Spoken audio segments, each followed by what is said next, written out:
دو یک.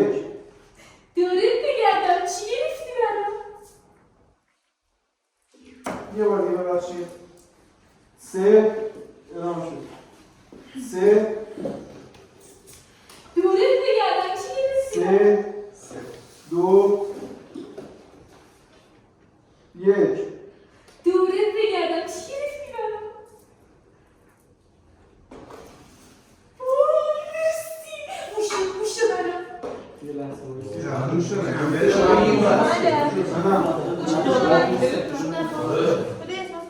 پلواز هم میده دیگه بریم یه بار دیگه بریم شدید.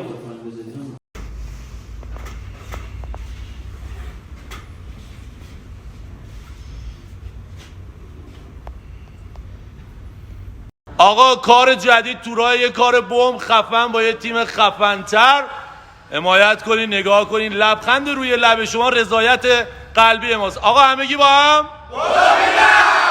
خدا بیدم. من نشستم اینجا دارم بیادبی میکنم، دارم از دعوام میگم. همین آقا به عنوان بزرگتر داره حرف منو میشنوه به سر تکون میده به خاطر ناراحتی مسئله. همین اینو زدم اونو زدم فلان میسا. یه کاغذی میاره جلوی من میذاره و برمیگرده میگه که داشتم چرا جواب تلفنتون نمیدی؟ من میگم برای چی باید جواب تلفنتون رو بدم؟ برمیگرده میگه که بابا ماشین قرار نیست بیای مثلا تو شاهد چیز باشی فردا دادگاه داره. من چیزی رو ندیدم که شهادت بدم. و برمیگرده میگه داش هواتو دارم 500 تومن بهت شیرینی میدم. من فکر کردم من با 500 میتونی بخری. باز ریاکشن همین آقا رو داره نشون میده که داره با سر تایید میکنه میگه دمش گرم تو دلش خب.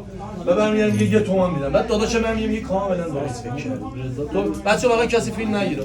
خب من داداشم هم میگه کاملا درست فکر کردی میتونی ما رو بخری. الان منو خرید من تو دعوا اونجا بودم شاهدم. و من برمیگردم میگم داداش 1 تومن بذار روش. منم اون روز فکر کنم اونجا بودم 1 تومن بذار روش. باشه اینجا رو امضا کن و تمام میشه میده. همین آقا بلند میشه. من تو همین بابایی که این داره میره همین آقا بلند میشه. برمیگرده میگه که سال 72 بود. سر چشم تو چش کردن یکی از بچه‌ها قرار دعوا شد و ما رفتیم تو محلشون. آروم میومد هوا فلان بود 20 سال بود. بقیه‌اش حالا خودشون افتاد حالا تو هم فکر می‌کنم این حالا یه دفعه دستم در رفت و تیزی رفت تو شکمش و فلان و مثلا یه اون پشیمونی و فلان و مثلا از نرفا. بعد میرسه به اینجایی که میگن چرا چیدمانو میخوام بهتون بگم. مثلا من میگه مهدی آقا مهدی به احترام همین آقا بلند میشه جاش. میگه ما الان رفتیم با خانم ملکی گرفتیم اون قسمت اصلا قسمت مادر شماست. برگردیم این که به خاطر یه دونه دعوا به خاطر یه سهلنگاری به خاطر یه اشتباه رفتی پشت میله‌های زندون مادرت که فلان تاج سر تال هر چی رفت جلوی هر کس و ناکسی گریه کرد. داره الان مثلا خانم ملکی گریه کرد جلوی در رفتیم گرفتیم مثلا شخصیت خودش رو برد زیر سوال. آره شخصیتش رو برد زیر سوال و فلان و بیسال از این حرفا. مثلا آقا مهدی سرش ماینه تایید میکنه میگه بله همین بود. میگه چی واسهتون؟ میگه هیچ پشیمونی. یه بشین مثلا میگه علی بلند شو دعوا کردی حالا بازم اونا با هم هماهنگ میشیم که آقا فلان کارو کردی مثلا 6 سال جوونیت پشت میله‌ها گذاشت چی از دست دادی جوونی تو به چی میرسی؟ بعد برمیگردی به من میگه هر کاری میکنی بکن ولی هیچ موقع قسم دروغ نخور. این پند آموزنده این کار این که من گفتم دست رو قرآن میذارم شما هیچ موقع قسم دروغ نخور فلان مثلا هیچ موقع این کارو نکن توبه کن فلان کن مثال کن. اینجا چون کار ما فان همین آقا کار ما کلید به خنده داره آخرش رو با خنده می‌خوایم تموم کنیم. حرف شما اینجا جدیه و کاملا چیزه. میشه فیلم نگیرن بچه‌ها یه لحظه فیلم نگیرن اگه بشه.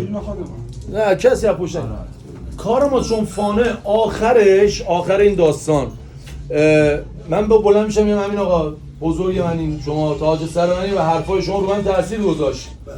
دست میندازم تو جیبم میگم این نینی کوچولوی من 15 سال کنار منه یه ثانیه از من جدا نشده. من اینو میندازم بیرون و این یه رفیق داریم اسمش رضا پاتایه. آره داداش ایرانی نیست منو نشناسه. این آقا رضا نشون میده اینو میندازیم بیرون یه صدای تصادفی میاد صدای تصادف و زار تو زور تو فلان.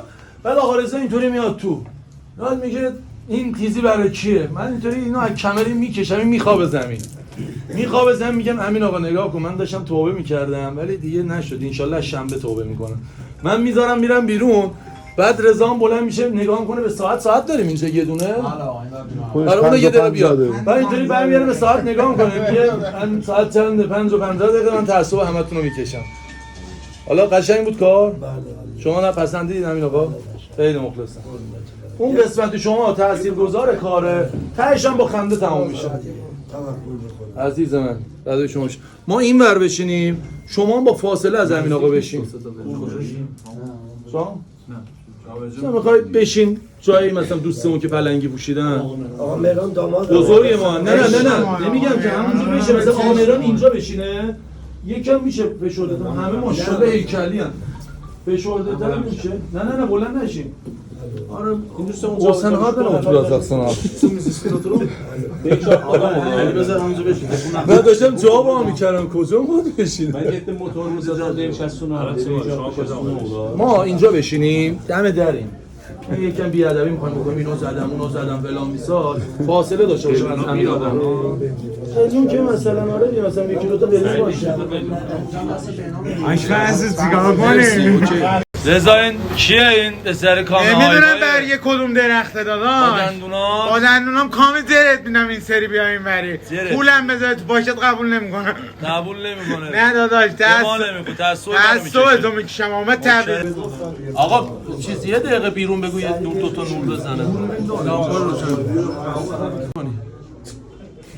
امین آقا به خاطر اینکه من به خاطر پول دارم میگه مردونگی تو به پول نفروش اول به اونشه میگم آقا مرد کجا بود امین آقا و همه بلند میشه یه بشینه و برمیگره میگه سال 72 بود به خاطر چشم تو چشم شدنه یکی از بچه معلم رفتیم سر قرار دعوا هوا خیلی سرد بود بعد میگیم که 5 نفر اونم حالا هر چی دوست دارین İndiki adamıysa gazmayla diyoruz. 1, 2, 3, 1, 2, 3, evet. Hallederek. 1, 2, 3, 1, 2, 3, 2. 1, 2, 3, gazın üstüne. 1, 2, 3, gazın üstüne. Olur. 1, 2, 3, 1, 2, 3. O saatte. Ben de düşünüyorum. Arada biz gene düşünüyoruz da. 1, 2, 1, 2, 3, 2, 3, 4. 1, 2, 2, 3, 4, burada okudum.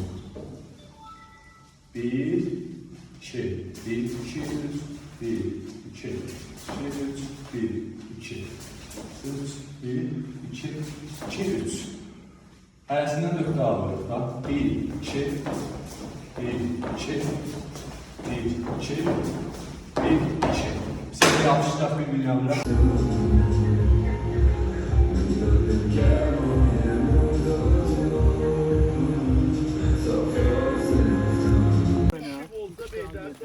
Ahmet'i daha nəzəriyə ver. Valla mənim nəzərim budur ki, buranı 10 təbəqə burada bura.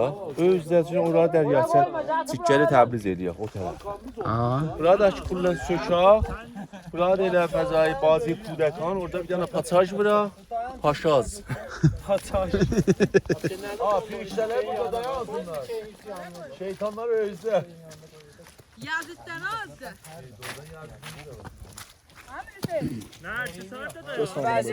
Ay yoldun.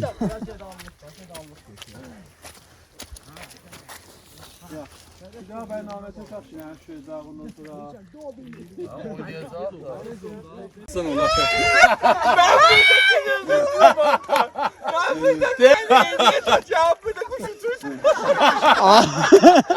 Dota oğa mı bu adam? Asa aman zəbt olur ha.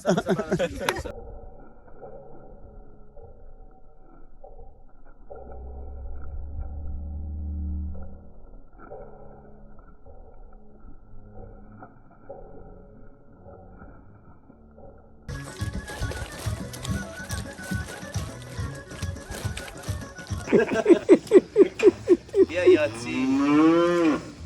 منم بیفتم داشت بدی زحمت برو اونجا. عکس بگیرم یا چی؟ من میخوام راه بیام